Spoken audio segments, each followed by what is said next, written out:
Central election committee నేడు ఢిల్లీలో భేటీ కానుంది. వివిధ రాష్ట్రాల్లో మిగిలిన లోక్సభ అభ్యర్థులను ఈ భేటీలో ఖరారు చేయనున్నారు. సామాజిక సమతుల్యం, గెలుపు అవకాశాలు, సర్వేలు, ఇతర స్థానిక రాజకీయ అంశాలను పరిగణలోకి తీసుకుని అభ్యర్థులను ఎంపిక చేయనుంది. ఈ భేటీలో తెలంగాణలో ఇంకా ప్రకటించాల్సిన 8 మంది అభ్యర్థులను కూడా ఖరారు చేయనున్నారు. టీపీసీసీ అధ్యక్షుడు CM Revanth Reddy, deputy CM Mallu Bhatti Vikramarka, మంత్రి ఉత్తమ్ కుమార్ రెడ్డి ఈ భేటీ నిమిత్తం ఇప్పటికే ఢిల్లీ చేరుకున్నారు.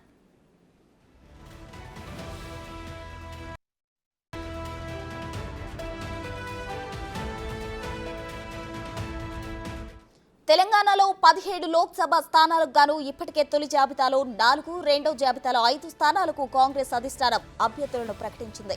సీఈసీ తొలి 2 భేటీల్లో మెజారిటీ స్థానాలపై చర్చ జరిగిన, వివాదాలు లేని ఏకాభిప్రాయం కుదిరిన స్థానాలకు మాత్రమే అభ్యర్థులను ఖరారు చేశారు.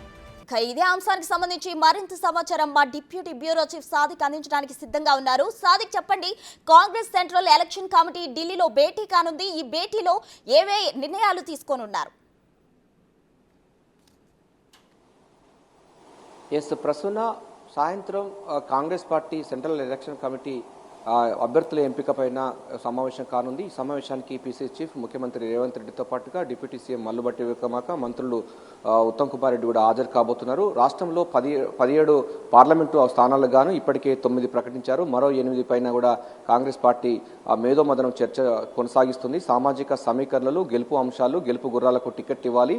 ఎందుకంటే 14 సీట్లు గెలిపే లక్ష్యంగా ముఖ్యమంత్రి రేవంత్ రెడ్డి దశల వారీగా పూర్తి స్థాయిలో తనకున్నటువంటి రాజకీయ పరిజ్ఞానంతో పాటుగా తనకున్నటువంటి వ్యూహాలను మరింత పదును పెడుతూ ముందుకెళ్తున్న సందర్భంలో మరో 8 స్థానాలకు గాను తీవ్రమైన పోటీ ఉన్న నేపథ్యంలో అభ్యర్థుల వడబోత కార్యక్రమానికి ఈరోజు సీఈసీ సమావేశంలో చర్చించి నిర్ణయం తీసుకునే అవకాశం ఉంది. ఈ రోజు కానీ లేకపోతే రేపు కానీ అభ్యర్థుల ఎంపిక కూడా ప్రకటన వచ్చే అవకాశం ఉంది. ఇప్పటికే చూసినట్టయితే 8 స్థానాల్లో 5ంటికి ఏకాభిప్రాయం కుదిరినా కూడా 3 స్థానాల పార్లమెంట్ స్థానాలకు మాత్రం చాలా టఫ్ కాంపిటీషన్ ఉంది. దీనిపైన కూడా కాంగ్రెస్ పార్టీ పెద్దలైతే చర్చలు కొనసాగుతున్నారు. ఉదాహరణకు ఖమ్మం జిల్లా సంబంధించినటువంటి పార్లమెంట్ సెగ్మెంట్కి డిప్యూటీ సీఎం మల్లు భట్టి విక్రమార్క సతీమణి నందిని కూడా పోటీ చేస్తున్నారు. అంతేకాకుండా పొంగులేటి శ్రీనివాసరెడ్డి వాళ్ళ తమ్ముడు కూడా ప్రసాద్ రెడ్డి కూడా పోటీ చేస్తారని కూడా ఆయన కూడా అనుకుంటున్నారు. దాంతో పాటుగా ఈ తుమ్మల నాగేశ్వరరావు అంటే 3 మంత్రులు కూడా తుమ్మల నాగేశ్వరరావు యొక్క కుమారుడు కూడా బరిలో ఉన్న నేపథ్యంలో చాలా టఫ్ కాంపిటీషన్ ఉంది. దీంతో పాటుగా నిజామాబాద్ సంబంధించినటువంటి సెగ్మెంట్ పైన కూడా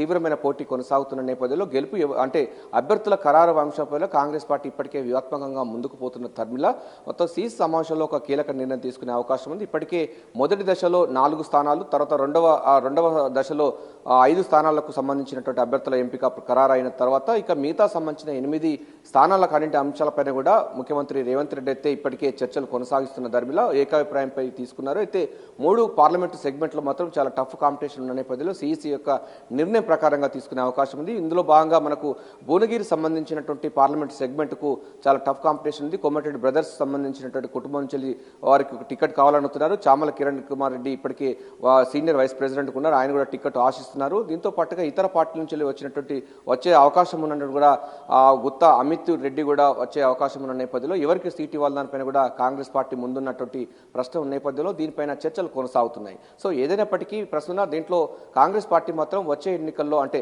వచ్చే పార్లమెంటు ఎన్నికల్లో 17 స్థానాలు గాను 14 స్థానాల కంటే మించిగా గెలిచే లక్ష్యంగా ముఖ్యమంత్రి రేవంత్ రెడ్డి తన వ్యూహాలను పదును పెడుతూ ముందుకు పోతున్నాడు. అభ్యర్థుల ఎంపిక ఖరారు విషయంలో పారదర్శకంగా, అదేవిధంగా సర్వేల ఆధారంగా సునీల్ కనుగోలు ఇచ్చే రిపోర్టు, స్థానిక రాజకీయ పరిస్థితులు అన్నింటినీ కూడా బేరీజు వేసుకుని అభ్యర్థుల ఎంపిక ఖరారు చేస్తున్నారు. ఇప్పటికీ 8 కూడా పూర్తి స్థాయిలో కూడా గెలుపు గుర్రాలకు టికెట్లు ఇచ్చినటువంటి కాంగ్రెస్ పార్టీ మరో 8 సంబంధించినటువంటి వారిపైన కూడా అంటే అభ్యర్థుల ఎంపిక పైన కూడా కసరత్తు ముమ్మరం చేసింది. అందులో భాగంగా ఈ రోజు సాయంత్రం జరగబోయేటువంటి సీసీ సమావేశంలో కీలక నిర్ణయం తీసుకునే అవకాశం ఉంది. ఎన్నికలు చాలా సమీపంలో ఉన్న నేపథ్యంలో ఇక గ్రౌండ్ వర్క్ చేయాల్సి ఉంది. అంతేకాకుండా వచ్చే నెలలో తుక్కుగూడలో భారీ బహిరంగ సభ ఏర్పాటు చేసి ఏఐసీసీ మేనిఫెస్టో తెలుగులో కూడా దాన్ని రిలీజ్ చేయబోతున్నారు. సో కాంగ్రెస్ పార్టీ ముందున్నటువంటి లక్ష్యాలు చూసినట్టయితే మన కాంగ్రెస్ కర్ణాటక తెలంగాణతో పాటుగా కర్ణాటక 2 రాష్ట్రాలు కూడా కాంగ్రెస్ పాలిత ప్రాంతాల నేపథ్యంలో ఈ ప్రాంతం నుంచి కూడా ఎక్కువ పార్లమెంటు స్థానాలు గెలుపుకునే లక్ష్యంగా కాంగ్రెస్ హైకమాండ్ దిశ నిర్దేశిస్తున్నారు.